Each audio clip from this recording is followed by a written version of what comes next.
Hey, welcome back to ICT. আমি HR Hanif Faisal. আজকে আমরা আলোচনা করব এইচএসসি একাদশ শ্রেণীর আইসিটি বইয়ের চ্যাপ্টার 1 নিয়ে। চ্যাপ্টার 1 এর আজকে আলোচ্য বিষয় হবে ন্যানো টেকনোলজি নিয়ে। তো ন্যানো টেকনোলজির আজকে শিকনফল কি হতে যাচ্ছে, ন্যানো টেকনোলজি কি, ন্যানো টেকনোলজি প্রয়োগ ক্ষেত্র ও ব্যবহার, ন্যানো টেকনোলজির সুবিধা ও অসুবিধা। তো চলো শুরু করি।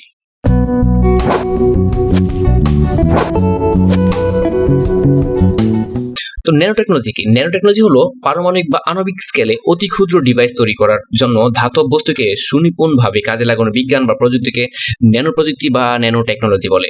রিচার্ড ফাইনম্যানকে ন্যানো টেকনোলজির জনক বলা হয়। ওকে, তো ন্যানো টেকনোলজির দুটি প্রধান পদ্ধতি কি? ন্যানো টেকনোলজির দুটি প্রধান পদ্ধতি ব্যবহৃত হয়। একটি হলো বটম আপ, যা নিচ থেকে উপরের দিকে, অপরটি হলো কি টপ ডাউন, মানে উপর থেকে নিচে। সো এক্ষেত্রে বটম আপ পদ্ধতি কি? বটম আপ পদ্ধতিতে বিভিন্ন উপকরণ ও ডিভাইসগুলো আণবিক উপাদানগুলো থেকে তৈরি করা হয়, যা আণবিক নীতি দ্বারা রাসায়নিকভাবে নিজেদেরকে একত্রিত করে, অর্থাৎ ক্ষুদ্র আকারের জিনিস দিয়ে বড় আকারের জিনিস তৈরি করা হয়। এটা হচ্ছে কি bottom up system. Top down পদ্ধতিতে ন্যানো অবজেক্টগুলি পারমাণবিক স্তরের নিয়ন্ত্রণ ছাড়াই বৃহত্তর বস্তু থেকে নির্মিত হয়। টপ টু ডাউন পদ্ধতিতে কোনো জিনিসকে কেটে ছোট করে তাকে নির্দিষ্ট আকার দেওয়া হয়। এটা কি টপ টু ডাউন সিস্টেম। ওকে, তো ন্যানো টেকনোলজি প্রয়োগ ক্ষেত্র বা ব্যবহারগুলো কি কি? ন্যানো টেকনোলজি প্রয়োগ ক্ষেত্র বা ব্যবহারগুলো হলো যেমন ফুয়েল সেল প্রস্তুতিতে, নবায়নযোগ্য শক্তি শিল্পে, মনিটরের বিশ্লেষণ ক্ষমতা বৃদ্ধিতে, মোটর ইঞ্জিনে ব্যবহার করা হয়, বায়ু শোধনে ব্যবহার করা হয়, তারপর ক্রীড়া সামগ্রী তৈরিতে, খাদ্য শিল্পে, জীবাণুমুক্ত পানি সরবরাহে, চিকিৎসা ক্ষেত্রে, প্রসাধনী শিল্পে, ভারী শিল্প, পরিবেশ সুরক্ষায়, কম্পিউটিং এ ব্যবহার করা হয় কি ন্যানো টেকনোলজি। ওকে, আর ন্যানো টেকনোলজির ক্ষেত্রে ফুয়েল সেল প্রস্তুতি ন্যানো টেকনোলজি কিভাবে কাজ করে? ফুয়েল সেল প্রস্তুতিতে ন্যানো টেকনোলজি কিভাবে কাজ করে? ন্যানো ক্রিস্টালাইন পদার্থকে হাইড্রোজেন ফুয়েল সেলের বিভেদ পর্দা এর প্রস্তুতি উপাদান হিসেবে ব্যবহার করা হয়। এরূপ প্রস্তুতকৃত বিভেদ পর্দা সাধারণত প্রচলিতভাবে পর্দা অপেক্ষায় অনেক বেশি শক্তি ধারণ করে থাকে। আর নবায়নযোগ্য শক্তি শিল্পে ন্যানো টেকনোলজি কিভাবে কাজ করছে? তোমরা অবশ্যই সৌরচুল্লি বা ওই সৌর বিদ্যুতের যে পাওয়ার প্ল্যান্ট গুলো আছে এগুলো দেখে থাকবে হয়তোবা। আর বাংলাদেশ সবচেয়ে বড় সৌর পাওয়ার প্ল্যান্ট হলো ময়মনসিংহে। ওকে, এটা আমাদের শহরে অবস্থিত। তো নবায়নযোগ্য শক্তি শিল্পে ন্যানো টেকনোলজি কিভাবে কাজ করতে পারছে বুঝতে পারতেছো। ওই যে সৌরচুল্লি গুলো বা ওই যে প্যানেলটা তৈরি করা হয়, সৌর বিদ্যুতের যে প্যানেল তোমরা এখানে যে চিত্রের মধ্যে যে দেখতে পাচ্ছ, এই প্যানেলগুলো এখানে অতি ক্ষুদ্রতে ক্ষুদ্র বিষয় থাকে। ওই ক্ষুদ্রতে ক্ষুদ্র বিষয়গুলি করা হয় আসলে ন্যানো টেকনোলজির মাধ্যমে। অধিক সাশ্রয়ী মূল্যের ন্যানোটেক সৌরকোষ ও বিভিন্ন প্রকার ব্যাটারি তৈরিতে ব্যবহার করা কি ন্যানো টেকনোলজি। ওকে, আর মনিটরের বিশ্লেষণ ক্ষমতা বৃদ্ধিতে ন্যানো টেকনোলজি কিভাবে সাহায্য করে? মনিটরের বিশ্লেষণ ক্ষমতা বৃদ্ধিতে ন্যানো টেকনোলজি অনেক বেশি ব্যবহার করা হয় বর্তমান সময়। বিশেষ করে টেলিভিশনের পর্দা, কম্পিউটার মনিটর, বিভিন্ন ডিসপ্লে পর্দার উচ্চ বিশ্লেষণ ক্ষমতা বৃদ্ধিতে ন্যানো পার্টিকেল ভূমিকা অপরিসীম। বিভিন্ন উপাদানের বিভাজন, বিশ্লেষণ, পৃথকীকরণ ও রূপান্তরের এর জরুরি নেই। সো জাস্ট তুমি এটুকু মাথায় রেখে ব্যবহার করা হয়, এটুকু মাথায় রাখলে চলবে। কিভাবে ব্যবহার করা হয় এটা জানা দরকার নেই আপাতত।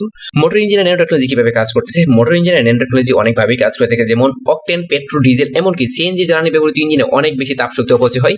ন্যানো প্রযুক্তি উদ্ভাবনের ফলে ন্যানো ক্রিস্টালাইন সিরামিক যেমন অ্যালুমিনিয়াম, জিরকনিয়াম, তারপর নিকলাইট, তারপর গ্রানাইট, তারপর আরাইট প্রভৃতি দ্বারা ইঞ্জিন সিলিন্ডার প্রলেপ দেওয়া হয়ে থাকে, যার ফলে তাপশক্তির খরচ অনেক কি কমে যাচ্ছে। আর এইভাবেই ন্যানো টেকনোলজি ব্যবহার করা হয় মোটর ইঞ্জিনে। ওকে, বায়ু শোধনে ন্যানো টেকনোলজি কিভাবে সাহায্য করে?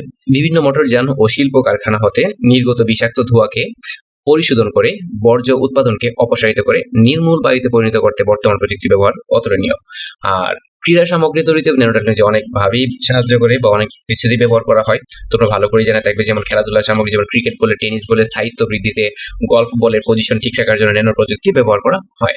খাদ্য শিল্পে কি ন্যানো টেকনোলজি ব্যবহার করা হয়? হ্যাঁ, অবশ্যই খাদ্য শিল্পে ন্যানো টেকনোলজি ব্যবহার করা হয়। কিভাবে ব্যবহার করা হয় অবশ্যই বিষয়টা বুঝতে পারতেছো। খাদ্য সংরক্ষণ করা খুব সহজ হয়েছে একমাত্র ন্যানো টেকনোলজির কারণে। সো বিষয়গুলো তোমরা ভালো করে বুঝতে পারবে, দেখলে বুঝতে পারবে বিষয়গুলো। সো দেখা যাচ্ছে ফুড সেফটি, তারপর ফুড প্রিজার্ভেশন, এগুলো থেকে ন্যানো টেকনোলজি ব্যবহার করা হয়। জীবাণুমুক্ত পানি সরবরাহের ন্যানো টেকনোলজি ব্যবহার করা হয়। ন্যানো প্রযুক্তির ফলে ভূগর্ভস্থ পানি থেকে বিভিন্ন বর্জ্য উপাদান ও শিল্প বর্জ্যকে সম্পূর্ণভাবে অপসারণ করা সম্ভব হয়েছে। প্রভাবকের পাশাপাশি পানিতে অবস্থিত দূষিত পদার্থকে বিক্রিয়ার মাধ্যমে অপসারিত করা হয়, ফলে পানি দূষণ মুক্ত হয়। আর চিকিৎসা ক্ষেত্রে কিভাবে ন্যানো টেকনোলজি সাহায্য করতেছে? হ্যাঁ, চিকিৎসা সেক্টরে ন্যানো টেকনোলজি অনেকভাবে সাহায্য করে থাকে, যেমন ন্যানো পার্টিকেল, ন্যানো প্রযুক্তি ব্যবহারে চিকিৎসা বিজ্ঞানের নতুন দ্বার উন্মোচন হয়েছে। হৃৎপিণ্ডের ধমনির ব্লক নির্ণয়ে ন্যানো পার্টিকেল গুরুত্বপূর্ণ ভূমিকা রাখে, যেমন আমাদের অনেকে বলেন হার্টে ব্লক হয়েছে, এইগুলোতে ন্যানো টেকনোলজি ব্যবহার করা হয়ে থাকে। রোবট ব্যবহার করে রোগাক্রান্ত সরাসরি চিকিৎসা প্রদান করা যায় একমাত্র ন্যানো টেকনোলজি ব্যবহারের মাধ্যমে। প্রসাধনী শিল্পে ন্যানোটেকনোলজি সাহায্য করে থাকে, হ্যাঁ অবশ্যই প্রসাধনী শিল্পে ন্যানোটেকনোলজি ব্যবহার করা হয়। তারপর পরিবেশ সুরক্ষায় ন্যানোটেকনোলজি ব্যবহার করে, হ্যাঁ অবশ্যই পরিবেশ সুরক্ষায় ন্যানোটেকনোলজি ব্যবহার করা হয়ে থাকে। এখানে লেখা আছে কিভাবে ব্যবহার করা হয়। সো বিষয়গুলো তোমরা পজ করে হলেও দেখতে পারো। তারপর ভারী শিল্পে ন্যানোটেকনোলজি ব্যবহার করে, হ্যাঁ ভারী শিল্পেও ন্যানোটেকনোলজি ব্যবহার করে, যেমন মোটর গাড়ি, বিমান, শোধনাগার প্রস্তুত করতে ন্যানো প্রযুক্তি ব্যবহার করা হয়ে থাকে। কম্পিউটিং এ ন্যানোটেকনোলজি ব্যবহার করা হয়, হ্যাঁ কম্পিউটিং এ ন্যানোটেকনোলজি ব্যবহার করে, যেমন প্রসেসর উন্নয়নে, তাদের উচ্চ গতি, তারপর দীর্ঘস্থায়িত্ব, কম শক্তি খরচ, কম্পিউটারের মেমোরি গতি, দক্ষতা বৃদ্ধিতে ন্যানো প্রযুক্তি ব্যবহার করা হয়ে থাকে। যেমন ধরো যে ওই তোমার এয়ার প্রসেসিং এর ক্ষেত্রে ওই আইসি বলো, প্রসেসর বলো, সবগুলোর ক্ষেত্রে কি ন্যানো টেকনোলজি ব্যবহার করা হয়। তারপর ন্যানো সুবিধাসমূহ কি? ন্যানো টেকনোলজির সুবিধাসমূহ কি? এখানে সুন্দর করে লেখা আছে ন্যানো টিউব, ন্যানো পার্টিকেল দ্বারা তৈরি পণ্য অধিক মজবুত, টেকসই আকারে, তারপর তুলনামূলক ছোট, ওজনে হালকা। ন্যানো টেকনোলজি উৎপাদনে উৎপাদিত ওষুধ, তারপর স্মার্ট ড্রাগ ব্যবহার করা হয়। খাদ্যজাত পণ্যের প্যাকেজিং ও সিলভার তৈরির কাজে ব্যবহার করা হয়। ন্যানো প্রযুক্তি দ্বারা তৈরি battery, fuel cell, solar cell অনেক ক্ষেত্রেই ন্যানো টেকনোলজি ব্যবহার করা হয়ে থাকে। তো ন্যানো টেকনোলজির সুবিধা তো অনেক। তোমার যদি পরীক্ষায় প্রশ্ন আসে তাহলে তুমি কি করবা? এখানে যে স্টেপগুলো লেখা আছে এগুলো লিখলেই চলবে। ন্যানো টেকনোলজির অসুবিধা সমূহ কি? ন্যানো টেকনোলজির অসুবিধা আছে, হ্যাঁ ন্যানো টেকনোলজির কিছু না কিছু অসুবিধা আছে। এখানে যে ডিটেইলসটা লেখা আছে তা হলো কি ন্যানো টেকনোলজির অসুবিধা। তোমরা কি করবা? জাস্ট এটা এখানে যে লেখাটা আছে এটা জাস্ট ভালো করে মন দিয়ে পড়লেই বুঝতে পারবে ন্যানো টেকনোলজির অসুবিধাগুলো কি কি হতে পারে। এটা আহামরি কিছুই না, কারণ আইসি যে বিষয়টা অথবা প্রসেসর বা তোমাদের মোবাইলে যে প্রসেসর থাকে ওই প্রসেসর কি অনেক ক্ষুদ্র বা অনেক ছোট। ওই প্রসেসর কি ন্যানো টেকনোলজি। তুমি চাইলে কিন্তু তোমার মোবাইল হিট হয়ে গেল, তুমি চাইলে কিন্তু প্রসেসরটার মধ্যে পানি ঢেলে ঠিক করতে পারবে না, অথবা প্রসেসর লাইন অফ রাখতে পারবে না। মানে এখানে তোমার সরাসরি কন্ট্রোল নাই, এই জন্য হিট প্রডিউস হয়। সো এক্ষেত্রে কিছু ডিসঅ্যাডভান্টেজ আছে। সো এটা আহামরি কিছু না।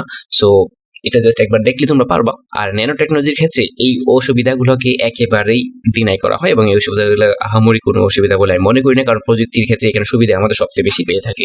সো দেখা হচ্ছে নেক্সট কোনো ভিডিওতে। সেই পর্যন্ত ভালো থাকো, সুস্থ থাকো। আল্লাহ হাফেজ।